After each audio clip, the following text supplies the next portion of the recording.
সুপ্রিয় দর্শক মণ্ডলী, প্রতিদিনের ন্যায় আজকেও সেই ঐতিহ্যবাহী মুক্তহার নদীতে চলছে টাইগারদের গর্জন এবং মহড়া চলছে। কঠিন থেকে কঠিন প্রশিক্ষণ চলছে। আপনারা ভিডিওতে দেখতে পাচ্ছেন যে টাইগারের গর্জন এবং হুঙ্কার, দেখতেই পাচ্ছেন যে টাইগার চলছে রকেটের গতিতে।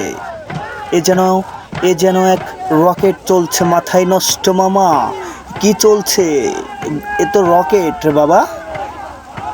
সুপ্রিয় দর্শক মণ্ডলী, এরকম নিত্য নতুন ভিডিও পেতে আমাদের সঙ্গে থাকবেন এবং টাইগারদের প্রতিনিয়ত আপডেট পেতে আমাদের পেজটি ফলো করে রাখবেন। দেখতে পাচ্ছেন যে টাইগারদের প্রতিদিনই কিন্তু এভাবেই প্রস্তুতি চলছে, কঠিন থেকে কঠিন প্রশিক্ষণ চলছে। দেখা যাক সেই ঐতিহ্য টাইগারদের ধরিয়ে রাখতে পারবে কিনা এবার, সেটি এখন সামনের সেই দিনগুলো বলে দিবে যে আসলে টাইগাররা কি করতে যাচ্ছে। তো সেটি দেখার জন্য অবশ্যই আপনাদের অপেক্ষা করতে হবে। আর মূল বাইচের জন্য প্রস্তুতি চলছে। টাইগারদের কঠিন থেকে কঠিনভাবে প্রশিক্ষণ চলছে।